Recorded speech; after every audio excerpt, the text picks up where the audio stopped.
A 13 de maio, na cova da Iria, no céu aparece a Virgem Maria. Ave, ave, ave Maria, ave, ave, ave Maria. Boa tarde, salve Maria, sejam bem-vindos a mais essa tarde de oração. Que o Senhor acolha as nossas intenções. Hoje, pelas mãos de Nossa Senhora, sob o título de Nossa Senhora de Fátima. E como eu sei que todos conhecem, a história de Nossa Senhora de Fátima, como se deu a aparição, como tudo aconteceu, eu não vou fazer um resumo do que aconteceu lá em Fátima, já que foi um acontecimento dos nossos tempos, Se deu aí no século em que nós nascemos, a maioria de nós nasceu. Então, eu vou ler uma reflexão de Frei Sebastião Benito Coelho a respeito de Nossa Senhora, que eu achei muito linda e muito válida. Que o máximo que nós amarmos Nossa Senhora ainda é pouco, pelo tanto que ela fez e faz por nós, pelo tanto que ela sofreu e sofre por nós. Eu acabei de fazer a leitura do Evangelho como me foi revelado, que nós vamos ouvir ao final do vídeo, e eu vou dizer uma coisa para vocês, foi muito difícil. Foi o capítulo mais difícil de ler. Eu, sinceramente, tive que parar várias vezes porque eu não estava conseguindo.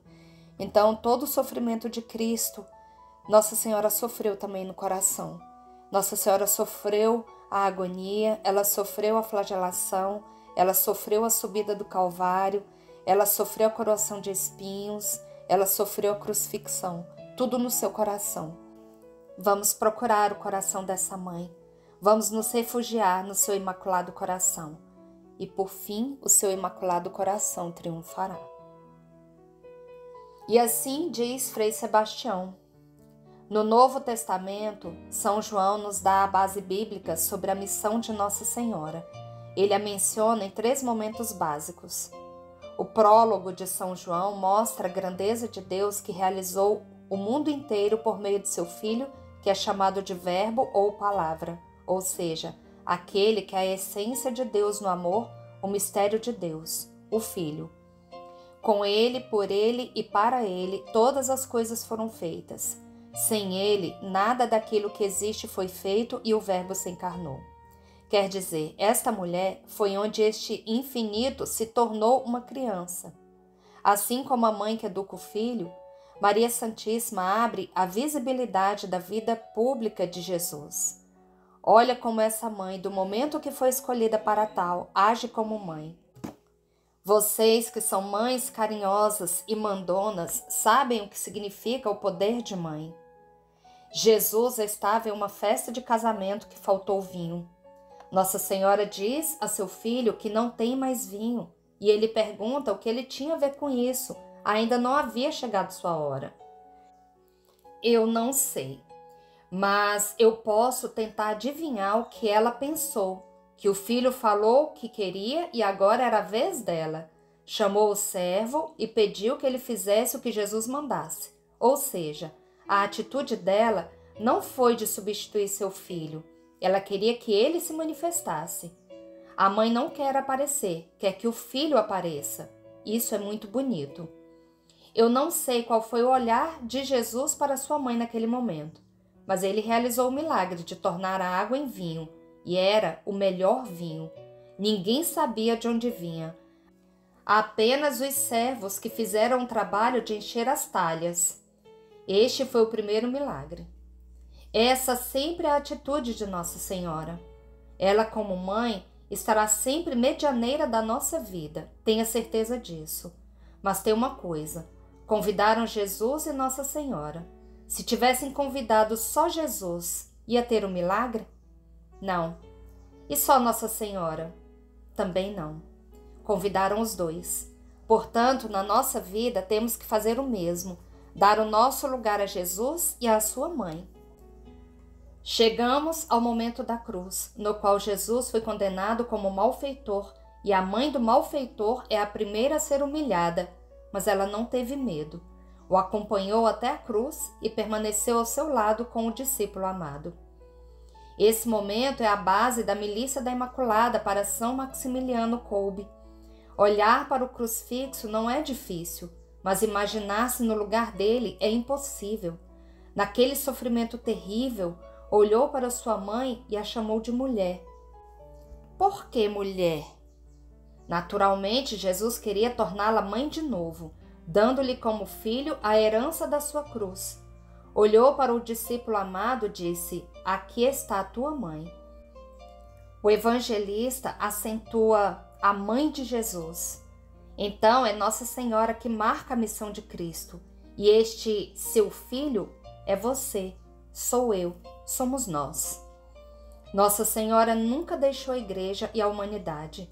Não sabemos quantas vezes, mas se diz que Nossa Senhora apareceu mais de 2.000 vezes durante 2 milênios. Acredito que muitas são verdadeiras. Nós conhecemos apenas algumas, como Guadalupe, Lourdes, Fátima, Aparecida e assim por diante. Nossa Senhora foi proclamada e reconhecida como a mãe da igreja, e hoje queremos senti-la perto. Olhando para Nossa Senhora de Fátima, vamos vê-la presente na história da igreja, da humanidade e da nossa vida.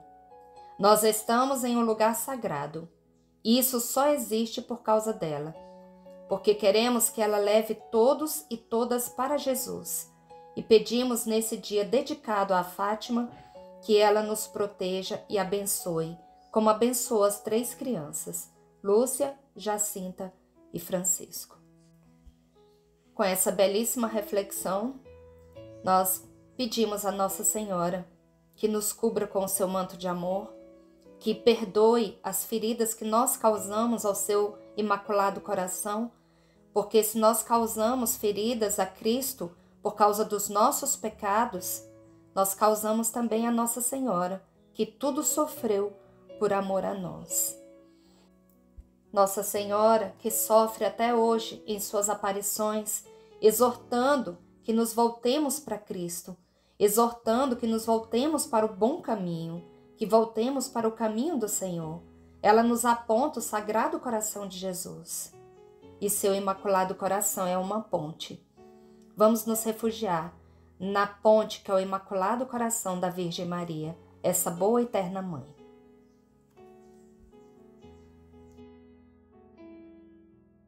Pelo sinal da Santa Cruz, livrai-nos Deus nosso Senhor dos nossos inimigos. Em nome do Pai, do Filho e do Espírito Santo. Amém.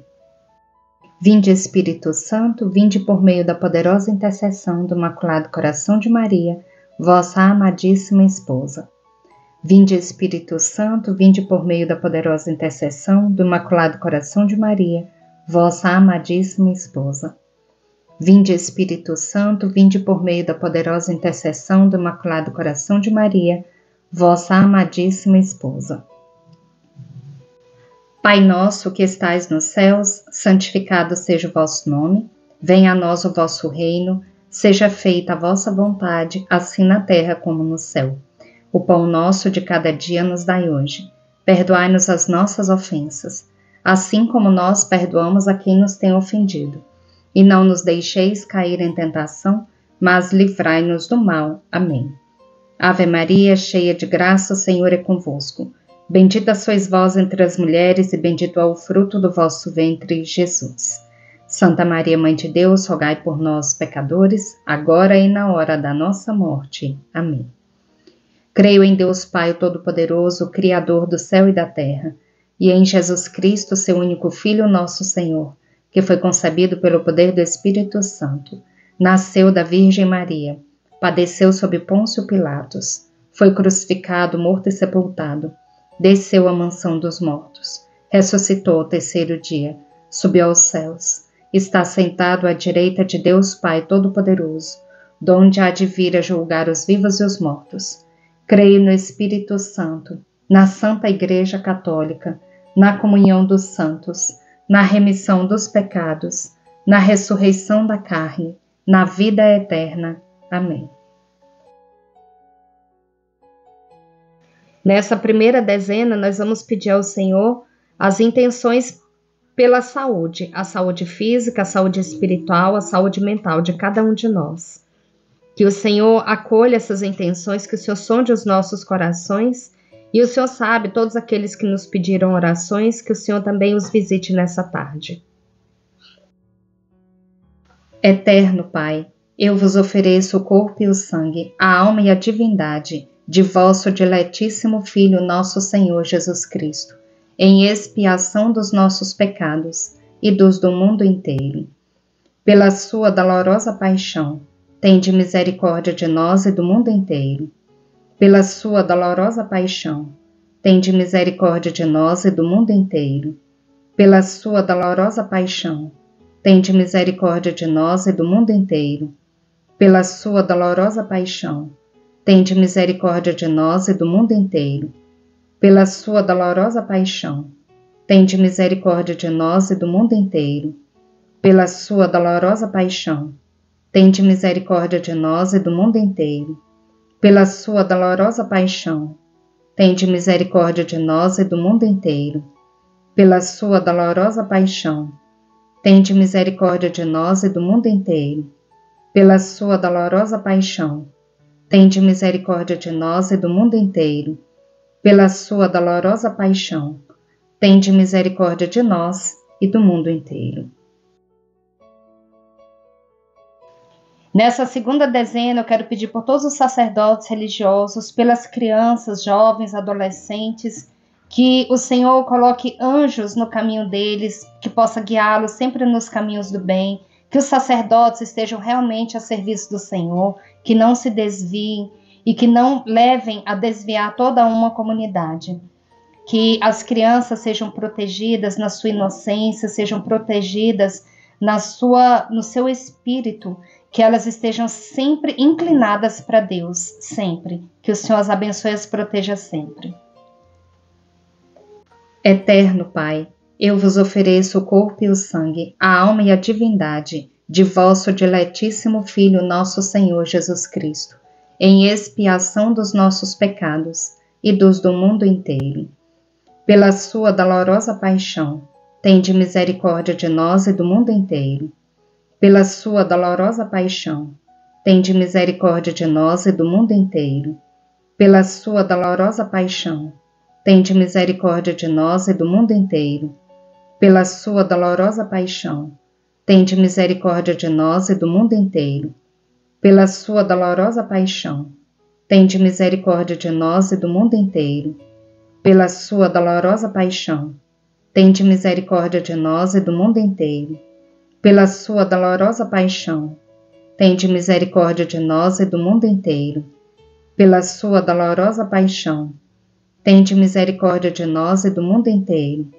Pela sua dolorosa paixão, tende misericórdia de nós e do mundo inteiro. Pela sua dolorosa paixão, tende misericórdia de nós e do mundo inteiro.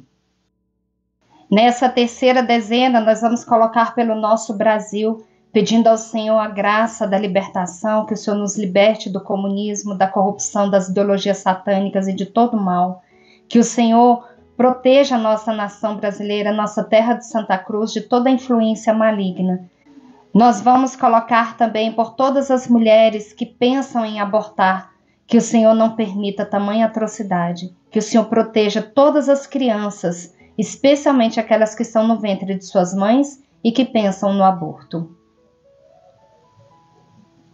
Eterno Pai, eu vos ofereço o corpo e o sangue, a alma e a divindade de vosso diletíssimo Filho, nosso Senhor Jesus Cristo, em expiação dos nossos pecados e dos do mundo inteiro. Pela sua dolorosa paixão, tende misericórdia de nós e do mundo inteiro. Pela sua dolorosa paixão, tende misericórdia de nós e do mundo inteiro. Pela sua dolorosa paixão, tende misericórdia de nós e do mundo inteiro. Pela sua dolorosa paixão, tende misericórdia de nós e do mundo inteiro. Pela sua dolorosa paixão, tende misericórdia de nós e do mundo inteiro. pela sua dolorosa paixão, tende misericórdia de nós e do mundo inteiro. Pela sua dolorosa paixão, tende misericórdia de nós e do mundo inteiro. Pela sua dolorosa paixão, tende misericórdia de nós e do mundo inteiro. Pela sua dolorosa paixão, tende misericórdia de nós e do mundo inteiro. Pela sua dolorosa paixão, tende misericórdia de nós e do mundo inteiro. Nessa quarta dezena, nós vamos colocar os nossos filhos, sobrinhos, netos, sejam eles crianças, jovens ou adolescentes.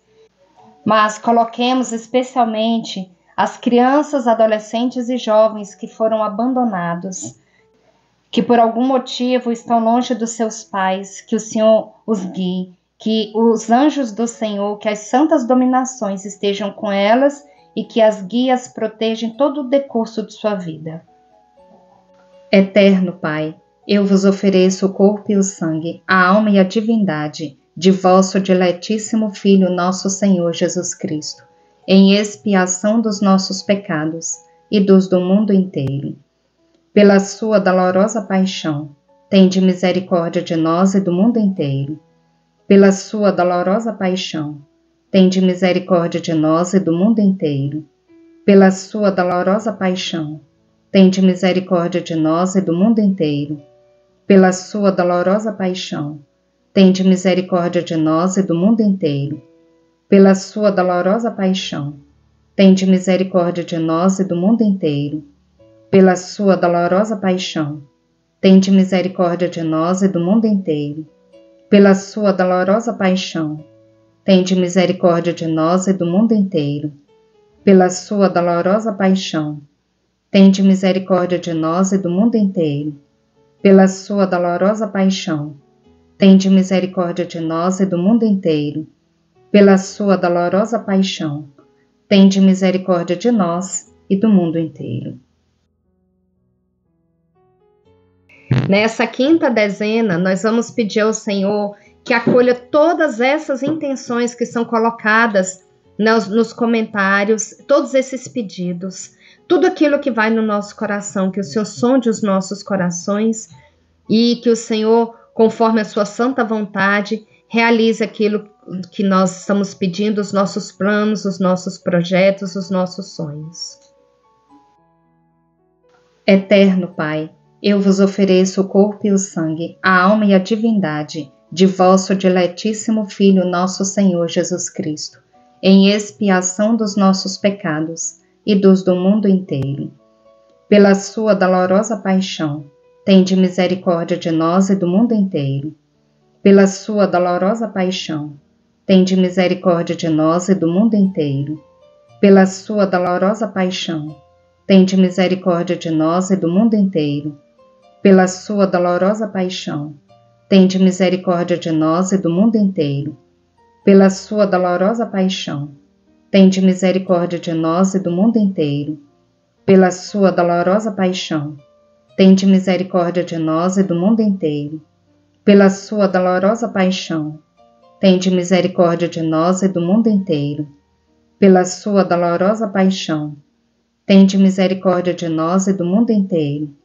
Pela sua dolorosa paixão, tende misericórdia de nós e do mundo inteiro.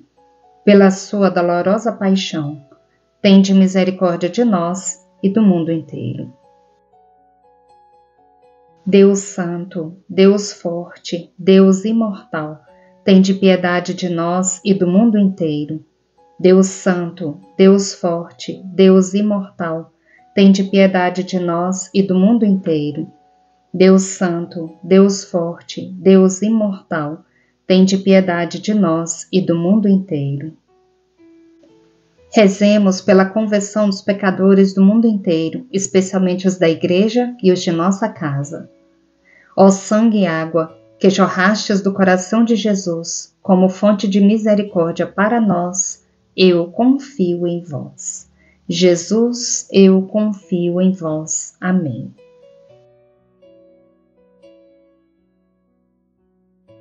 Agora vamos ouvir a meditação do Diário de Santa Faustina, com a Patrícia Mendes, missionária da Canção Nova. Peçamos que o Senhor continue abençoando para que ela continue nos ajudando com essas meditações. Diário de Santa Faustina, número 535. Irmã Faustina nos fala sobre obediência. Ela escreve as palavras que Jesus revelou a ela. Vim para cumprir a vontade de meu Pai. Fui obediente aos pais, obedeci aos carrascos, sou obediente aos sacerdotes. Que palavras fortes de Jesus para nós. Vim para cumprir a vontade de meu Pai. Fui obediente aos pais. Obedeci aos carrascos.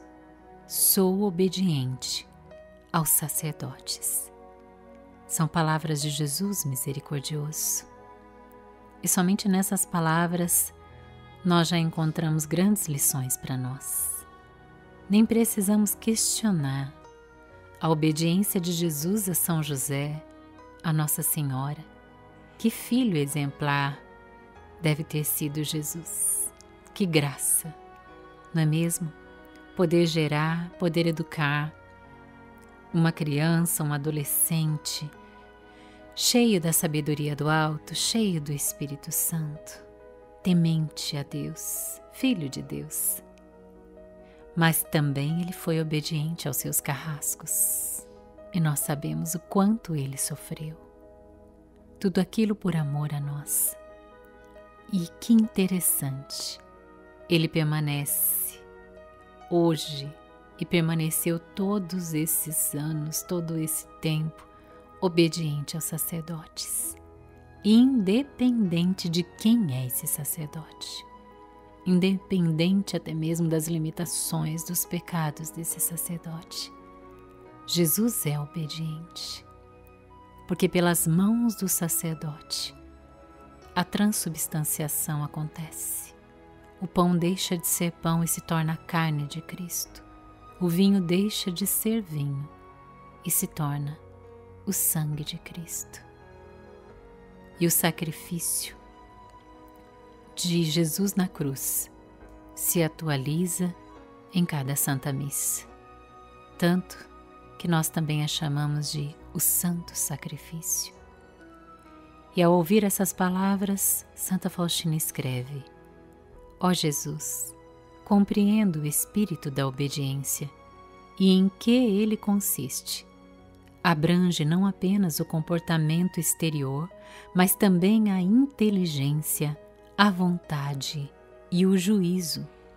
Obedecendo aos superiores, somos obedientes a Deus. Pouco importa se é um anjo ou um homem a ordenar-me, como representante de Deus sempre tenho que ser obediente.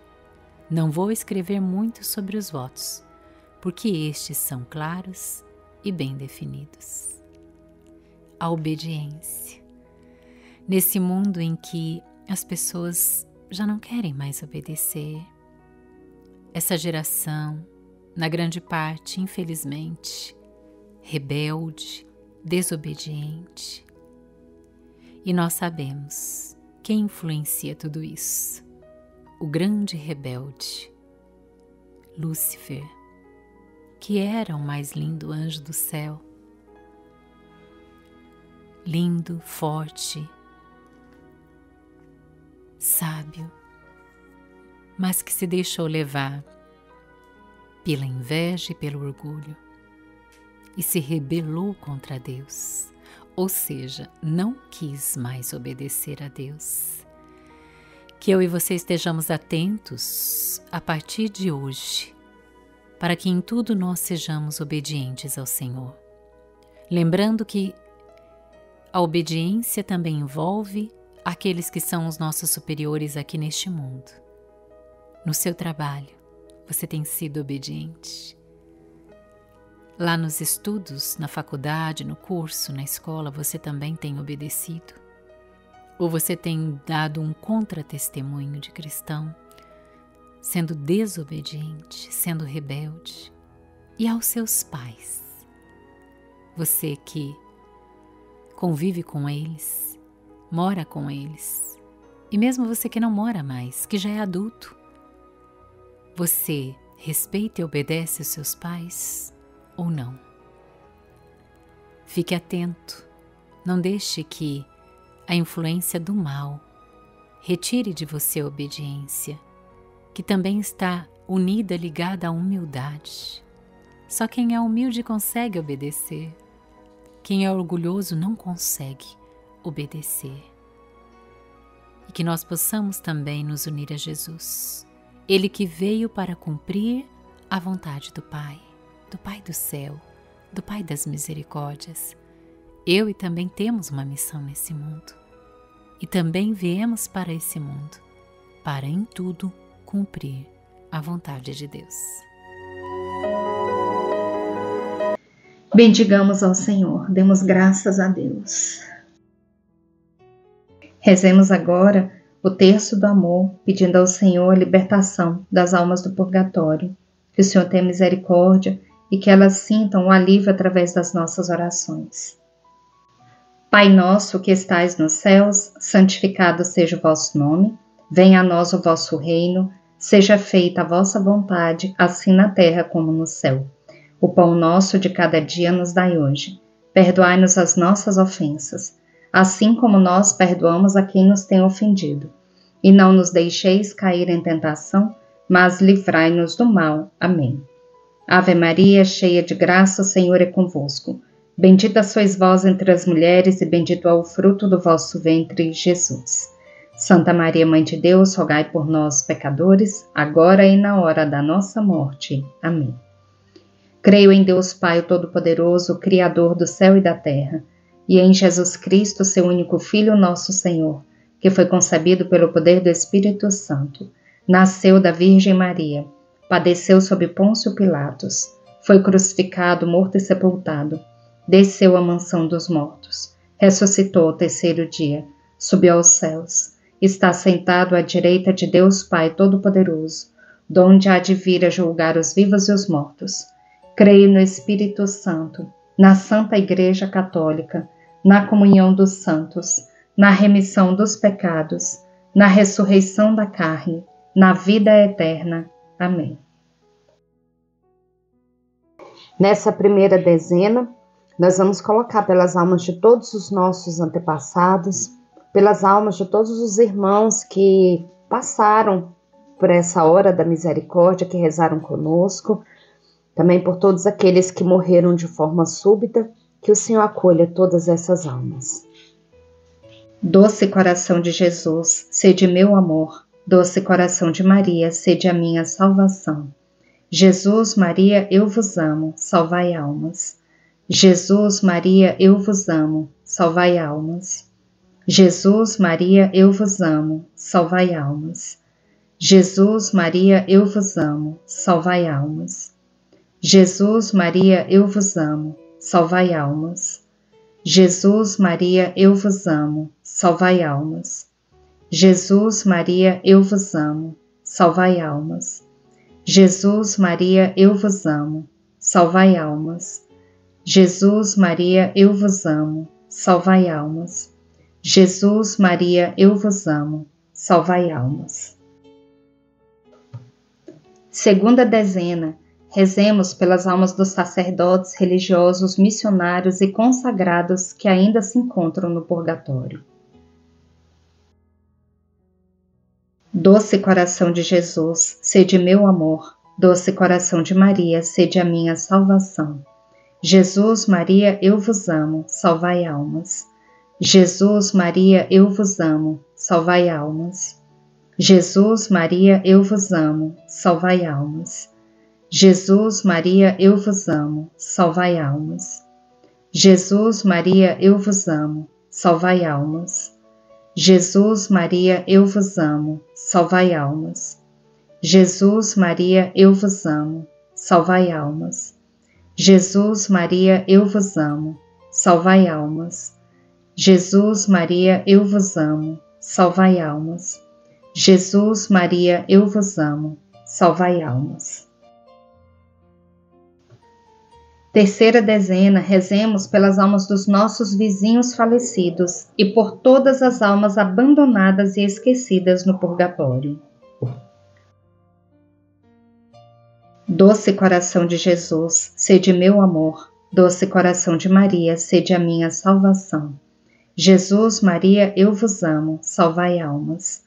Jesus, Maria, eu vos amo, salvai almas. Jesus, Maria, eu vos amo, salvai almas. Jesus, Maria, eu vos amo, salvai almas. Jesus, Maria, eu vos amo, salvai almas.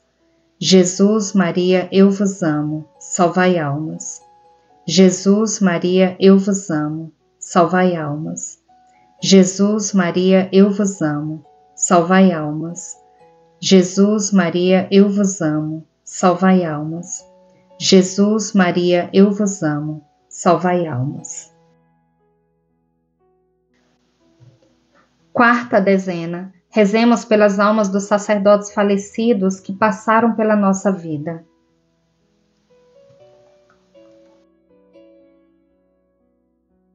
Doce coração de Jesus, sede meu amor. Doce coração de Maria, sede a minha salvação.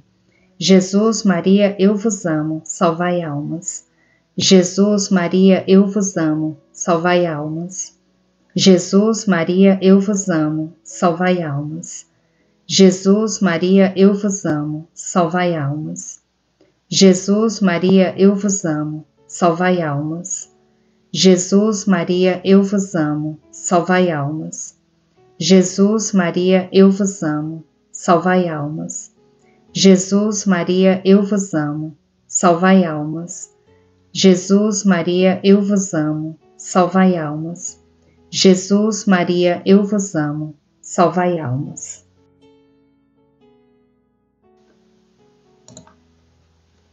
Quinta dezena, rezemos pelas almas dos suicidas. Doce coração de Jesus, sede meu amor. Doce coração de Maria, sede a minha salvação. Jesus, Maria, eu vos amo, salvai almas. Jesus, Maria, eu vos amo, salvai almas. Jesus, Maria, eu vos amo, salvai almas. Jesus, Maria, eu vos amo, salvai almas. Jesus, Maria, eu vos amo, salvai almas.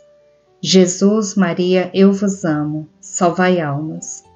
Jesus, Maria, eu vos amo, salvai almas. Jesus, Maria, eu vos amo, salvai almas. Jesus, Maria, eu vos amo, salvai almas. Jesus, Maria, eu vos amo, salvai almas. Sagrado coração de Jesus, fazei com que eu vos ame cada vez mais. Sagrado coração de Jesus, fazei que eu vos ame cada vez mais. Sagrado coração de Jesus, fazei que eu vos ame cada vez mais. Amém.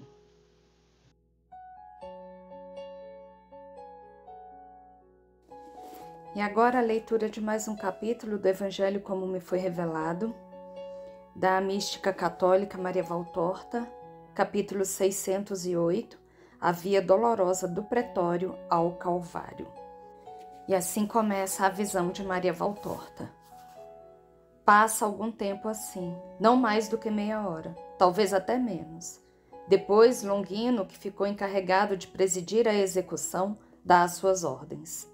Mas antes que Jesus seja conduzido para fora até a estrada, para lá receber a cruz e começar a andar, Longino, que já olhou para ele 2 ou 3 vezes, com uma curiosidade que já está mesclada de compaixão e com um olhar atento de quem não é novato em certos serviços, aproxima-se de Jesus com um soldado e lhe oferece um revigorante. É um copo de vinho, creio eu, pois eu o vejo derramar de um cantil militar um líquido louro rosado claro, e lhe diz: isto te fará bem, o caminho é longo. Mas Jesus lhe responde: Deus te recompense por tua piedade, mas não te prives dele. Ao que ele responde: mas eu estou são e forte, eu não estou me privando. Além disso, de boa vontade eu o faria, se fosse para dar-te um conforto. Toma um gole, para me mostrares que não odeias aos pagãos. Jesus não recusa mais e bebe um gole da bebida. Ele está com as mãos já desamarradas e também está sem o caniço e o manto, e o pôde fazer por si mesmo. Mas depois ele se recusa a continuar a beber, ainda que a bebida esteja fresca e boa, e deveria até servir de um bom revigorante, pois a febre já está se manifestando nas estrias vermelhas que vão aparecendo em suas faces pálidas e em seus lábios enxutos rachados. Toma, toma, é água e mel, isto sustenta. Mata a tua sede. Tu me causas dó. Sim, tenho dó. Não eras tu que devias morrer entre os hebreus, mas eu não te odeio e procurarei fazer-te sofrer o menos possível. Mas Jesus não torna a beber. Na verdade, ele está com sede. Aquela tremenda sede dos que tiveram as veias cortadas e dos que estão com febre. Sabe que aquela não é uma bebida narcotizada e beberia de boa vontade, mas ele não quer sofrer menos. E eu o compreendo, assim como compreendo isto que eu estou dizendo, por uma luz interior, que mais ainda do que aquela água com mel, o que lhe serve de revigorante é a piedade do romano. Deus te retribua em bênçãos este alívio, diz depois, e ainda tem um sorriso dilacerante, com a boca inchada, ferida, que se move com dificuldade, porque também entre o nariz e o zigoma direito está crescendo rapidamente uma inchação que provém da forte contusão feita pela dura bastonada que ele levou no pátio interno depois da flagelação. Acabam de chegar os 2 ladrões, rodeado cada um deles por uma decúria. Já é hora de ir. Longino dá as últimas ordens. Uma centúria se coloca em 2 filas, distantes uns 3 metros uma da outra, e sai assim pela praça, na qual uma outra centúria formou um quadrado para afastar a multidão, a fim de que ela não crie obstáculos à passagem do cortejo. Na pequena praça já estão alguns homens a cavalo. Há uma decúria da cavalaria com um jovem graduado que a comanda e com as insígnias. Um soldado que está a pé vai segurando pela rédea o cavalo do centurião. Longino monta na sela e vai para o seu posto, distante uns 2 metros dos 11 a cavalo. Já vão levando as cruzes. As dos 2 ladrões são mais curtas, a de Jesus é muito maior. Eu acho que a peça vertical não tem menos de 4 metros. Eu vejo a cruz quando ela já foi montada e vai sendo levada. Eu já li sobre isso nos tempos em que eu lia, já há anos, que a cruz foi armada no alto do Gólgota e que ao longo do caminho os condenados levavam somente as 2 peças, como feixes sobre os ombros. Tudo pode ser, mas eu estou vendo uma verdadeira cruz, já bem montada e bem reforçada com pregos, parafusos e porcas. E de fato, quando pensamos que ela estava destinada a aguentar um peso não pequeno, como é o corpo de um adulto, a fim de poder estar firme na hora das convulsões finais, não indiferentes, logo se compreende que a cruz não podia ser montada naquele lugar sobre o estreito e incômodo cume do Calvário. Antes de entregarem a cruz a Jesus, penduram-lhe ao pescoço a tabuinha com estes dizeres escritos: Jesus Nazareno, Rei dos Judeus. E a corda que a prende se embaraça na coroa, que fica se movendo e arranhando por onde ainda não foi arranhado, e os espinhos vão penetrando em novos pontos, causando novas dores e fazendo o sangue escorrer de novo. O povo ri, com uma alegria cheia de sadismo, e o insulta, dizendo blasfêmias contra ele. Agora estão prontos para sair, e Longino dá ordens para se porem a caminhar. Na frente vai o Nazareno, atrás dele os 2 ladrões, uma decúria ao redor de cada um deles, e as outras 7 decúrias vão abrindo alas ou prestando serviços, e será responsável qualquer dos soldados que ferir de morte os condenados. Assim ele diz: Jesus desce os 3 degraus que do vestíbulo levam para a praça. E logo se torna evidente que Jesus está em uma condição de grande fraqueza. Vacila ao descer os 3 degraus, impedido pelo peso da cruz, que está calcando seu ombro todo ferido, pela taboinha com os escritos que fica balançando na frente e esfregando seu pescoço, pelos solavancos que imprime ao seu corpo o longo madeiro, que vai sendo arrastado e fica pulando de uma para outro degrau e sobre o chão irregular.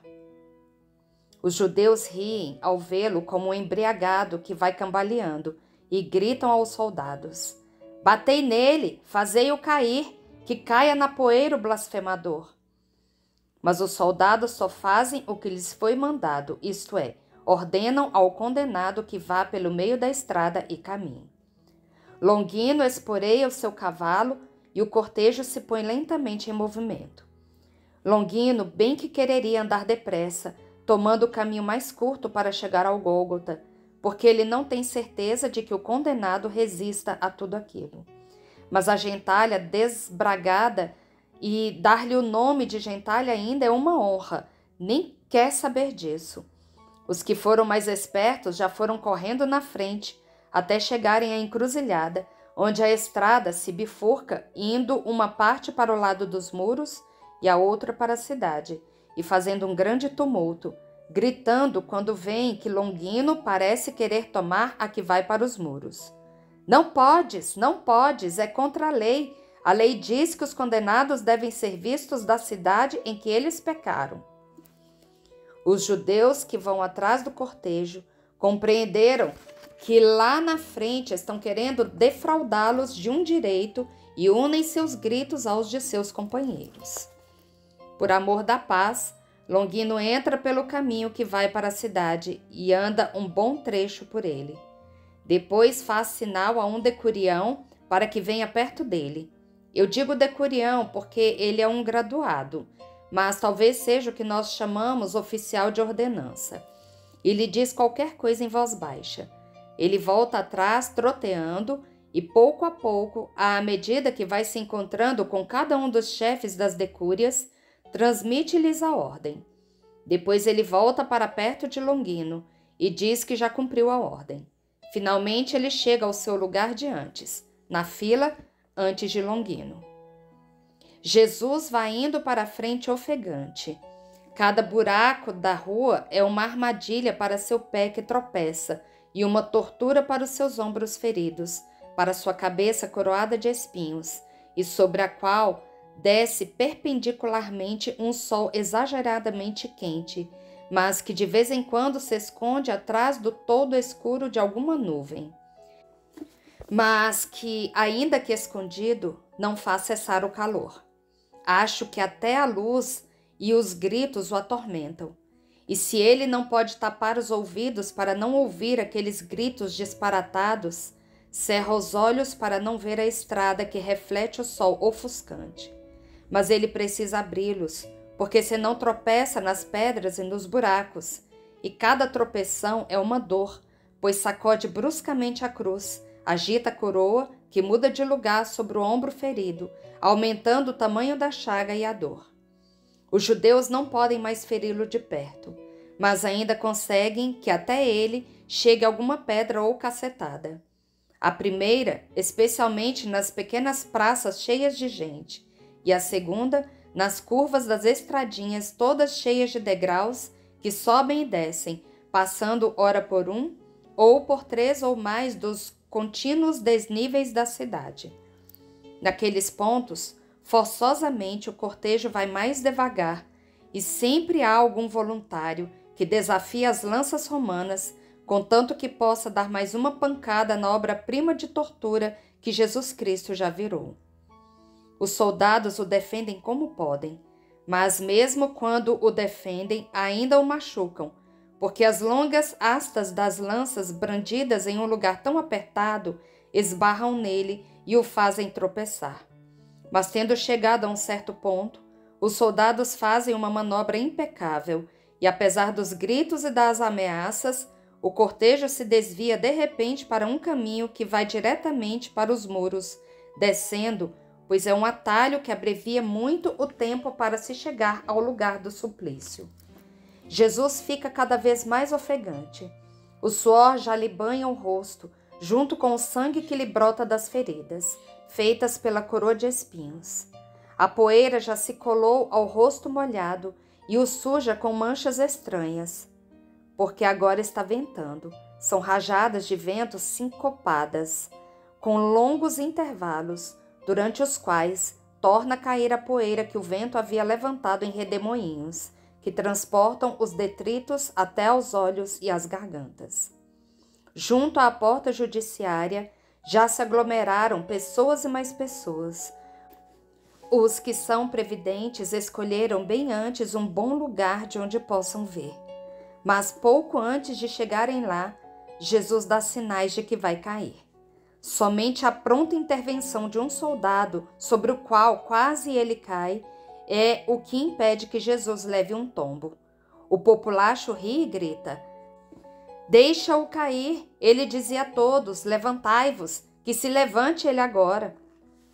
Para lá da porta há uma pequena torrente e uma pequena ponte.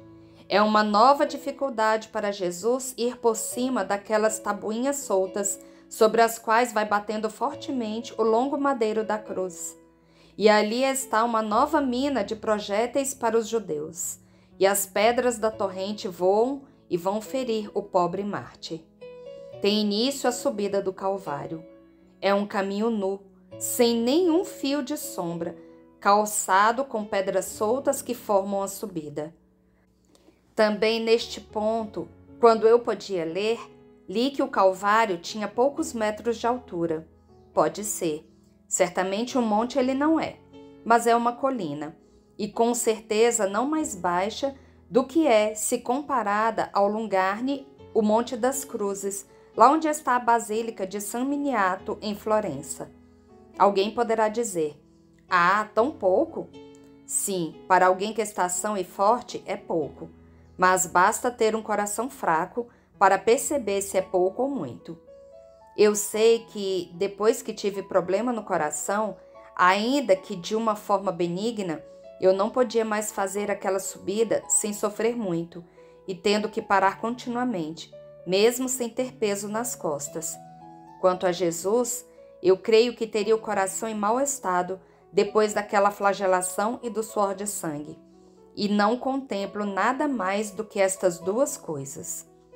Por tudo isso, Jesus sofre de uma forma aguda por ter que subir com o peso da cruz, que, sendo comprida como é, deve também ser muito pesada. Ele vai contra uma pedra saliente e, enfraquecido como está, levanta o pé muito pouco, tropeça nela e cai para o lado do joelho direito, conseguindo, porém, sustentar-se apoiando a mão esquerda. O populacho grita de alegria. Afinal, ele se levanta e continua a andar, sempre mais inclinado e ofegante, congestionado, febril. O cartaz que vai balançando à sua frente lhe perturba a visão. Sua veste longa, agora que ele vai inclinado, se arrasta pelo chão e lhe torna difícil dar o passo. Ele torna a tropeçar e cai sobre os dois joelhos, ferindo-se de novo onde já estava ferido. E a cruz escapa de suas mãos e cai, depois de ter lhe dado uma forte pancada no dorso, obrigando-o a inclinar-se para levantá-la e a ter dificuldade para pô-la de novo no ombro. Enquanto ele faz isso, aparece claramente visível sobre o seu ombro direito a chaga feita pela cruz ao cair, e que reabriu as feridas feitas pelos flagelos, unindo-as todas em uma só, que solta soro e sangue, de tal modo que a sua túnica branca fica toda manchada naquele lugar. O povo até bate palmas pela alegria de vê-lo cair de mau jeito. Longino anima a apressar-se, e os soldados, batendo nos pratos com as adagas, pedem a Jesus que prossiga. Continua o caminho, com uma vagareza cada vez maior, ainda que continuem a ser feitos os pedidos. Jesus parece estar completamente bêbado, pelo tanto que vai cambaleando, esbarrando ora em uma, ora em outra das filas dos soldados que ocupam todo o caminho. O povo nota isso e grita: sua doutrina lhe subiu a cabeça, vede como ele vai oscilando. E outros, e esses não são do povo, mas sacerdotes e escribas, riem-se dele com escárnio, dizendo: não, são os festins na casa de Lázaro que ainda estão lançando fumaças. Eles eram bons? Pois que ele coma agora o nosso alimento. E outras frases semelhantes. Longino, que de vez em quando se vira, fica com dó e manda que parem por alguns minutos. E é tão insultado pela plebe que o centurião dá ordens às milícias que se preparem para dar uma carga. E aquela multidão vil, diante das lanças que brilham e ameaçam, se afasta, gritando e pulando pelo morro abaixo. É nesse momento que eu torno a ver, entre os poucos que ficaram, emergir por detrás de uns escombros ou talvez de alguma parede desmoronada, o grupinho dos pastores. Eles estão desolados, perturbados, empoeirados, com as roupas rasgadas, e chamam para si, com a força dos seus olhos, os olhares de seu mestre. E ele vira a cabeça e os vê. Olha para eles como se eles tivessem rostos de anjos. Parece que ele mata sua sede e se sente fortalecido com o pranto deles e sorri. É de novo dada a ordem de marchar, e Jesus passa bem na frente deles e ouve o seu pranto angustioso. Ele tira com dificuldade a cabeça de debaixo do jugo da cruz e tem um novo sorriso. É o seu conforto. 10 rostos. Uma parada debaixo de um sol escaldante. Depois, em seguida, vem a dor da terceira queda, que é completa. Mas desta vez não foi por haver tropeços. É que ele caiu por uma repentina falta de forças, uma síncope. Ele cai logo todo estendido, batendo o rosto sobre pedras soltas e fica na poeira por debaixo da cruz que caiu em cima dele. Os soldados querem levantá-lo, mas como ele parece estar morto, informam ao centurião. Enquanto eles vão e vêm, Jesus volta a si e lentamente, com a ajuda de 2 soldados, dos quais um levanta a cruz, enquanto o outro ajuda o condenado a pôr-se de pé, ele volta ao seu lugar. Mas Jesus já está extenuado. Fazei que ele não morra, a não ser na cruz, grita a multidão. Se o fizerdes morrer antes, prestareis contas disso ao procônsul, lembrai-vos disso. O réu deve chegar vivo ao suplício, dizem os chefes dos escribas aos soldados. Estes os fulminam com olhares ferozes, mas por disciplina nada falam. Longino tem o mesmo medo que os judeus, de que o Cristo morra pelo caminho, e não quer saber de aborrecimentos. Sem ser preciso que ninguém lhe recorde, ele sabe qual é o seu dever de preposto da execução e por isso toma providências.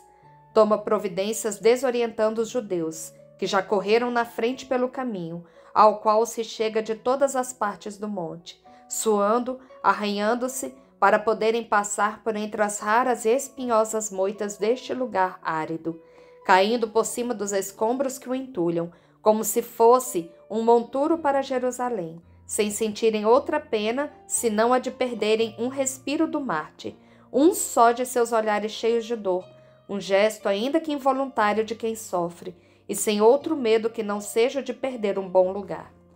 Por isso Longino dá a ordem, para que tomem o caminho mais longo que sobe em espiral pelo monte e que, assim sendo, é muito menos íngreme. Esta parece ter sido uma vereda que, por ter sido muito transitada, transformou-se em uma estrada até bastante cômoda. Esta encruzilhada de 2 estradas se dá mais ou menos à altura de metade do monte, mas eu estou vendo mais acima, por 4 vezes, que a estrada reta é cortada por esta, que vai subindo com muito menos declive e em compensação muito mais longa. E por esta estrada vão subindo pessoas que não participam da indigna algazarra dos possessos que acompanham a Jesus só para gozarem dos seus tormentos. São mulheres, em sua maior parte, que vão com os véus nas cabeças e chorando, e um ou outro grupinho de homens, é verdade que bem pequeno, e que lá, muito adiante das mulheres, está quase a perder de vista, quando, em prosseguimento, a estrada muda de rumo ao redor do monte. Neste ponto, o Calvário tem uma espécie de ponta em sua estranha estrutura, em forma de focinho por um lado, enquanto do outro lado ele vira um despenhadeiro. Procurarei dar uma ideia do seu aspecto visto de perfil, mas preciso virar a página porque aqui não sai muito bem por falta de espaço. Os homens desaparecem por detrás da ponta rochosa e eu os perco de vista. A gentalha que ia acompanhando Jesus grita de raiva. Para ela, teria sido melhor se o vissem levar um tombo. Com imprecações obscenas contra o condenado e contra os que o conduzem, ela se põe em parte a acompanhar o cortejo judiciário, enquanto outra parte vai quase de carreira pela estrada íngreme, a fim de conseguir um ótimo lugar no alto do monte. As mulheres vão chorando e se viram ao ouvirem os gritos e ao verem que o cortejo vem vindo por aquele lado. Elas então se agrupam e se encostam no monte, por temerem ser jogadas lá embaixo no despenhadeiro pelos violentos judeus. Puxam ainda mais os seus véus sobre os rostos. Há algumas que estão completamente veladas como muçulmanas, deixando livres somente os olhos muito escuros. Elas estão ricamente vestidas e têm para sua defesa um velho robusto que, todo encapotado como está, nem pelo rosto eu posso saber quem é. Dele eu só vejo a longa barba, mais branca do que preta, projetando-se para fora do manto muito escuro. Quando Jesus chega à altura delas, elas prorrompem em um choro mais alto e se inclinam em uma profunda saudação. Depois elas se põem decididamente a andar para a frente. Os soldados quereriam afastá-las com suas astas, mas aquela que está toda coberta como uma muçulmana afasta por um instante o véu para ver o alferes que chegou a cavalo, a fim de ver que estorvo é aquele, e ele dá ordem para que a deixem passar. Eu não consigo ver nem o rosto, nem o vestido, porque o afastamento do véu foi feito com uma rapidez de relâmpago, e suas vestes estão todas escondidas por um longo manto até o chão, e o manto pesado é fechado completamente por uma série de fivelas. A mão que por um momento sai de lá debaixo para tirar o véu é uma mão branca e bonita, mas são justamente aqueles olhos negríssimos a única coisa que se pode ver desta alta matrona, que certamente é muito influente, pois é logo obedecida pelo auxiliar de Longino. Elas se aproximam de Jesus chorando e se ajoelham a seus pés, enquanto ele para ofegante, e ainda consegue sorrir para aquelas almas piedosas e para o homem que as escolta e que se descobre, a fim de que se possa ver que é Jonatas. Mas ele, os guardas, não deixam passar, somente as mulheres. Uma delas é Joana de Cusa. Ela está mais desfeita do que quando estava à beira da morte. De vermelho, ela só tem os sinais deixados pelo pranto, e além disso, só se vê uma face cor de neve com aqueles doces olhos negros, tão ofuscados, que até parece terem sido transformados em cor violeta bem escura de certas flores. Ela tem na mão uma ânfora de prata e a oferece a Jesus, mas ele a recusa. Aliás, é tão forte a sua falta de ar que ele não pode nem beber. Com a mão esquerda, ele enxuga o suor e o sangue que lhe cai nos olhos, e que, escorrendo ao longo das faces arroxeadas e o pescoço das veias inchadas pela pulsação ofegante do coração, molha toda a sua veste no peito. Uma outra mulher, tendo perto de si uma menina que a serve, com um cofrezinho nos braços, abre o cofrezinho, tira de lá um pano de linho muito fino, como um lenço, e o oferece ao Redentor, e ele o aceita. Mas visto que ele não pode só com uma mão fazê-lo por si mesmo, a piedosa mulher o ajuda, tomando cuidado para não esbarrar na coroa que lhe está caindo sobre o rosto. E Jesus aperta o linho fresco sobre sua pobre face e lá o segura, como se nele encontrasse um grande conforto. Depois ele lhe entrega o linho e fala: Obrigado, Joana. Obrigado, Nick, Sara, Marcela, Elisa, Lídia, Ana, Valéria. E tu, mas não choreis por mim, filhas de Jerusalém, mas pelos pecados, os vossos e os da vossa cidade. Dá graças a Deus, Joana, por não teres mais filhos. Vê, é piedade de Deus, não ter filhos, para que sofram com isso. E tu, Isabel, melhor, como foi que entre os deicidas, e vós, mães, chorai sobre os vossos filhos, porque esta hora não passarás sem castigo. E que castigo, se assim fazem com o inocente! Chorareis então, por terdes concebido, por terdes dado de mamar, e de terdes ainda os filhos. As mães de então chorarão, porque, em verdade, eu vos digo, que será feliz quem então cair debaixo dos escombros, em primeiro lugar. Eu vos abençoo. Ide para casa, rezai por mim. Adeus, Jonatas, leva-as embora. E no meio de um alto clamor de pranto feminino e de imprecações judaicas, Jesus se põe de novo em movimento. Jesus está outra vez todo molhado de suor. Estão também suados os soldados e os outros condenados, porque o sol deste dia tempestuoso está cáustico como uma chama, e este lado do monte, já esbrasado por si mesmo, aumenta o calor do sol. Que é que não há de ser este sol sobre a veste de lã de Jesus, posta sobre as feridas dos flagelos? É coisa fácil de se pensar e de causar-nos horror. Mas ele não solta nunca um lamento. Somente cambaleia, apesar dessa estrada ser menos íngreme e não ter aquelas pedras soltas da outra, tão perigosas para os pés dele, que agora vão se arrastando.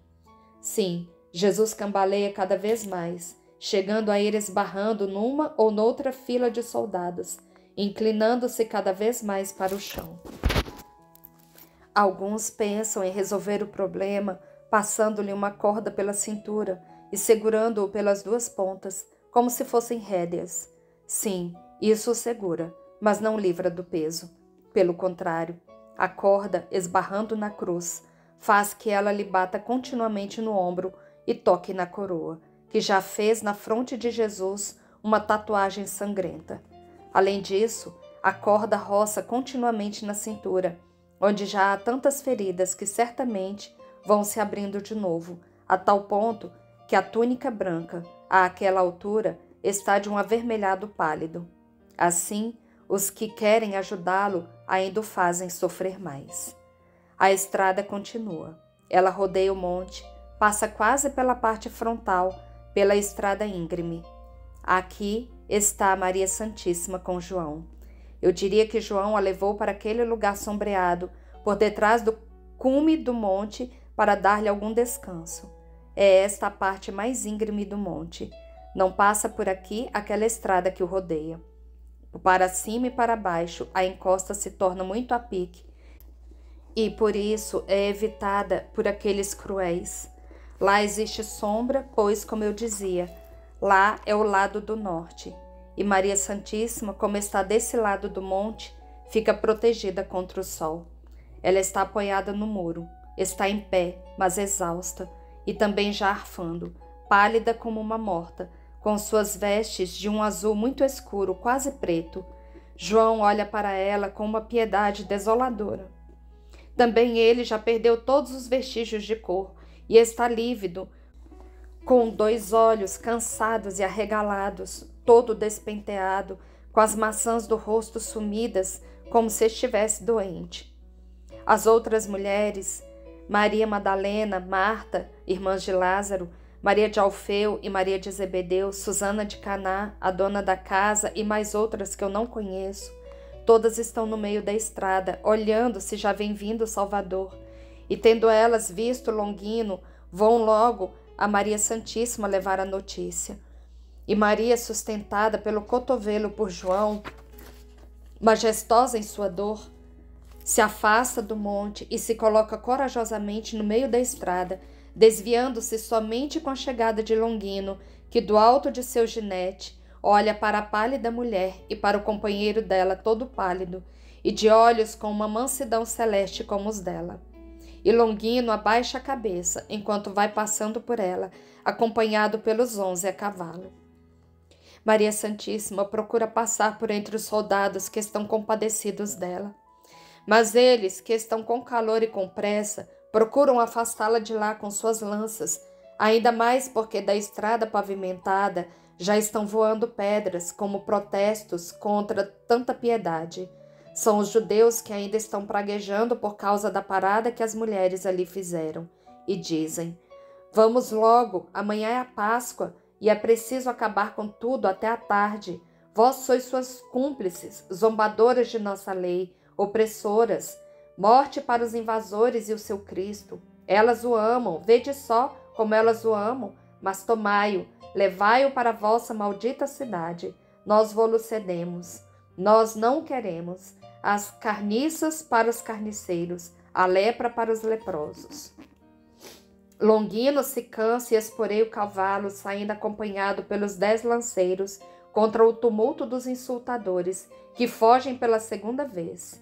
E ao fazer isso, que ele vê um carrinho de mão que certamente subiu até ali vindo das hortas que estão aos pés do monte e que está esperando com sua carga de verduras que a multidão tenha passado, a fim de poder descer para a cidade.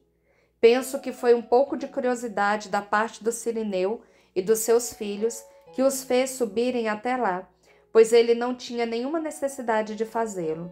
Seus 2 filhos, deitados por cima do grande volume de verduras, estão olhando e rindo, atrás dos judeus fujões. Mas o homem, muito robusto, com seus 40 ou 50 anos, em pé ao lado do burrinho, que espantado trata de recuar, olha atentamente aquele cortejo. Longino o está observando.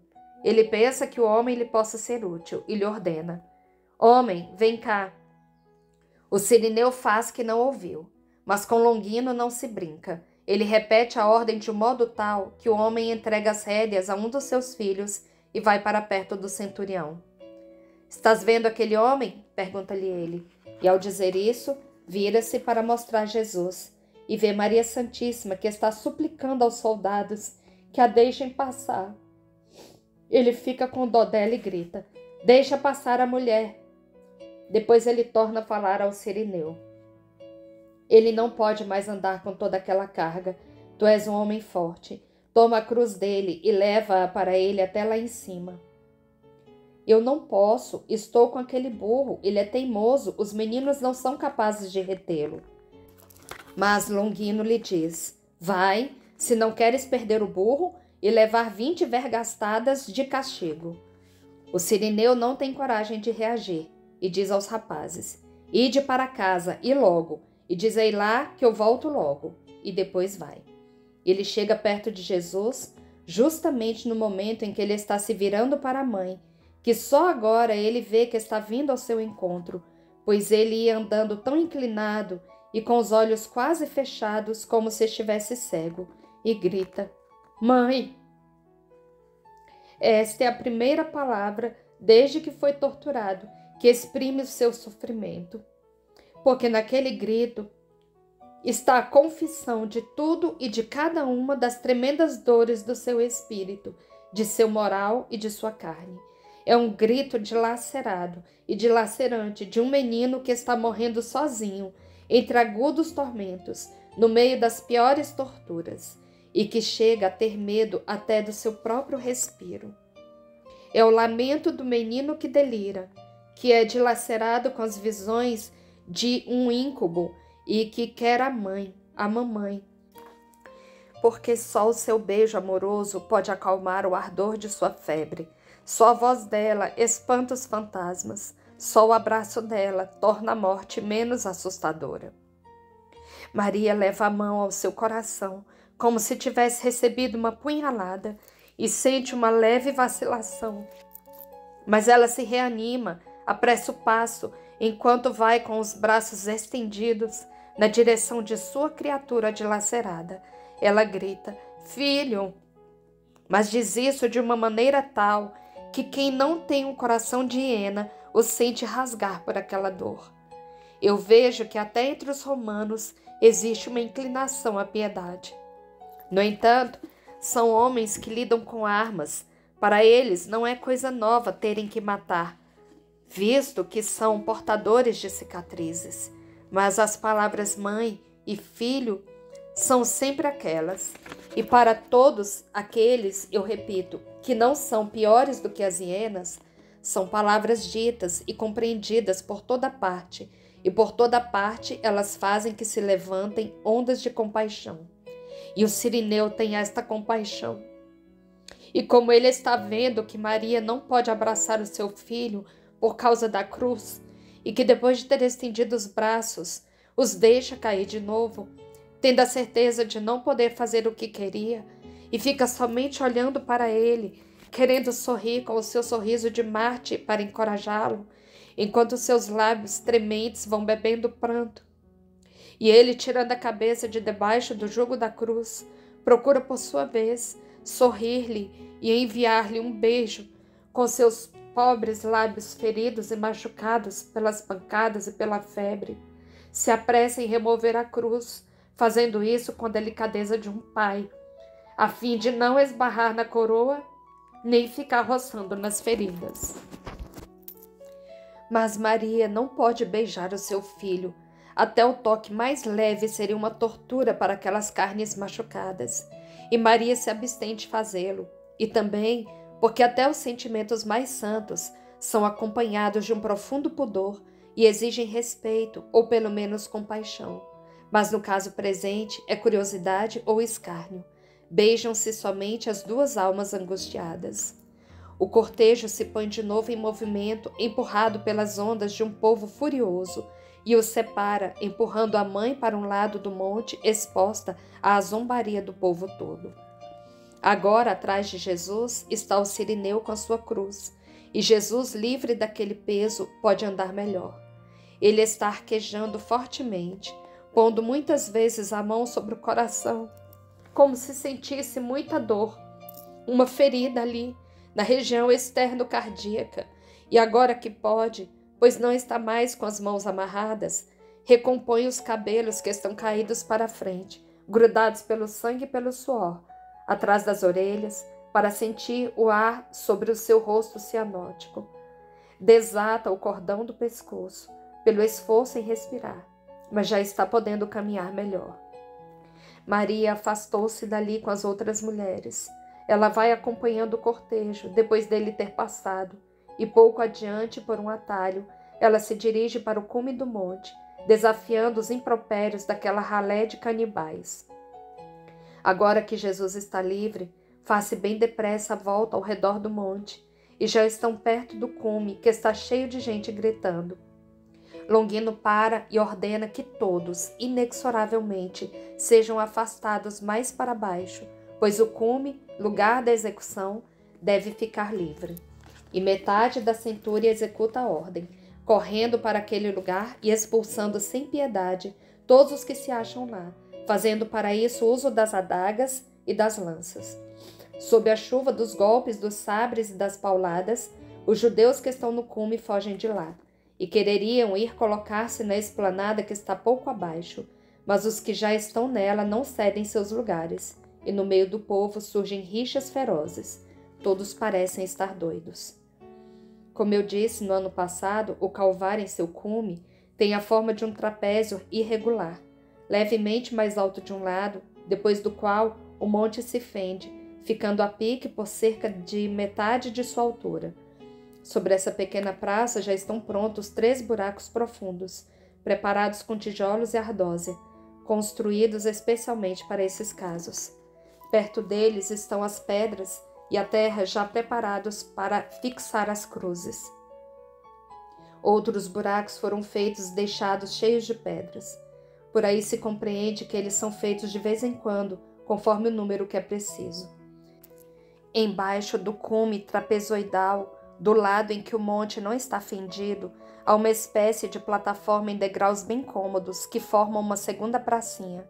Dela partem 2 caminhos largos que contornam o cume, de tal modo que este fica isolado e destacado pelo menos até 2 metros de todos os lados. Os soldados que afastaram a multidão do cume, com os golpes bem persuasivos de suas hastas, dominam as rixas e abrem caminho para que o cortejo possa desfilar sem obstáculos no último trecho da estrada, e por ali ficam fazendo ala, enquanto os 3 condenados, enquadrados pelos cavalheiros e protegidos pela outra metade da centúria, que está atrás deles, chegam até o ponto onde são obrigados a parar, aos pés do palco sobrelevado, que já é o cume do Gólgota. Enquanto isso acontece, eu diviso ao longe as Marias, e um pouco atrás delas estão Joana de Cusa com outras 4 das damas de antes. As outras já se retiraram, e devem tê-lo feito sozinhas, porque Jonatas está lá, atrás de sua patroa. Não está mais lá aquela que nós chamamos de Verônica, e que Jesus chamou de Nique, e falta a sua serva. E também aquela toda velada, que foi obedecida pelos soldados, não está lá mais. Eu estou vendo Joana, a velha, chamada Elisa. Ana é a dona daquela casa onde Jesus esteve na colheita do 1º ano, e 2 que eu não sei identificar melhor. Atrás dessas mulheres e das Marias, estou vendo José e Simão de Alfeu, Alfeu de Sara, junto com o grupo dos pastores. Eles tiveram que lutar com os que os queriam expulsos de lá, insultando-os, e a força desses homens, que o amor e a dor multiplicam, foram tão violentos que venceram, criando um semicírculo livre contra o qual aqueles judeus sórdidos não ousam fazer nada mais do que lançar gritos de morte e levantar os punhos. Mas isso por pouco tempo, porque os bastões dos pastores são nodosos e pesados, e a força e a pontaria não faltam nunca a esses destemidos. E eu não falo mal se falo assim. É preciso que se tenha uma grande coragem, estando reduzidos a um pequeno número, sendo conhecidos como galileus ou como sequazes do Galileu, tendo contra si a todo aquele povo hostil. Este é o único lugar em todo o Calvário onde não se blasfema contra Cristo. O monte, dos 3 lados que descem a pique até o vale, é um verdadeiro formigueiro de gente. A terra amarelada e nua não se vê mais. Exposta ao sol que vai e vem, parece um prado florido com corolas de todas as cores. Tão numerosos são os chapéus e os mantos desses sádicos. Do outro lado da torrente, pela estrada, está outra multidão, e além dos muros está outra ainda. Sobre os terraços mais vizinhos, mais outra. O resto da cidade está despovoado, vazio, silencioso. Tudo está aqui. Todo o amor e todo o ódio. Aqui está todo o silêncio que ama e perdoa, e todo o clamor que odeia e faz imprecações. Enquanto os homens designados para a execução preparam seus instrumentos e estão acabando de esvaziar os buracos, e os condenados estão esperando, fechados no centro do quadrado, os judeus que foram refugiar-se no canto oposto ao das mulheres o estão insultando. Até a mãe dele eles insultam, dizendo: "À morte aos galileus, à morte, galileus, à morte o blasfemador Galileu, pregai na cruz também o seio que o trouxe, fora, fora essas vísceras que parem tais demônios, à morte, limpai Israel dessas fêmeas que se uniram com o bode." Longino, que apeou do cavalo, se vira e vê a mãe. Ele ordena que parem com aquela algazarra. A meia centúria que estava atrás dos condenados ataca aquela canalha e esvazia completamente a segunda pracinha, enquanto os judeus escapolem pelo monte, atropelando-se uns aos outros. Apeiam também os outros soldados, e um deles pega os 11 cavalos, além do que é do centurião, e os leva para uma sombra. O centurião vai indo para o cume. Joana de Cusa se adianta e o detém. Dá-lhe a ânfora e uma bolsa. Depois se retira chorando, indo em direção à borda do monte com as outras. No alto está tudo pronto. Fazem que os condenados subam. E Jesus passa mais uma vez perto da mãe, que dá um gemido que ela mesma fez esforço para frear, levando o manto à boca. Os judeus viram isso e se puseram a rir e a zombar dela. João, o manso João, que está com o braço atrás das costas de Maria para ajudá-la, vira-se com um olhar feroz. Está até com os olhos fosforescentes. Se ele não tivesse que cuidar das mulheres, eu creio que pegaria algum daqueles vilões pela garganta. Não são somente os condenados que estão naquele palco fatal. Os soldados rodeiam a pracinha por 3 lados. Não sobra lugar vazio, a não ser no ar fora do monte. O centurião dá ordem ao sirineu para que ele se vá. E ele se vai, de má vontade agora, e eu não direi que por sadismo, mas por amor. E tanto é assim que ele vai para perto dos galileus, recebendo com eles os insultos que a multidão está distribuindo a estes tão poucos fiéis do Cristo. Os 2 ladrões jogam no chão as suas cruzes, blasfemando. Jesus está calado, e a via dolorosa terminou. Bendigamos ao Senhor, demos graças a Deus. Encerramos mais essa tarde de oração, pedindo a Nossa Senhora, através dessa Salve Rainha, que nos ajude a caminhar neste vale de lágrimas, que nos ajude a sermos conformados com aquilo que o Senhor quiser nos mandar, pedindo apenas a força, que o Senhor nos ajude a ter a força de caminhar e de fazer a sua santa vontade. Salve Rainha, Mãe de Misericórdia, vida, doçura e esperança nossa salve. A vós bradamos os degredados filhos de Eva, a vós suspiramos gemendo e chorando neste vale de lágrimas. Eia, pois, advogada nossa, esses vossos olhos misericordiosos a nós volvei. E depois deste desterro, mostrai-nos Jesus, bendito o fruto do vosso ventre. Ó clemente, ó piedosa, ó doce sempre Virgem Maria. Rogai por nós, Santa Mãe de Deus, para que sejamos dignos das promessas de Cristo. Amém. Estivemos e sempre estaremos reunidos em nome do Pai, do Filho e do Espírito Santo. Amém. Até amanhã, se Deus quiser. Fiquem com Deus e que Nossa Senhora passe à nossa frente.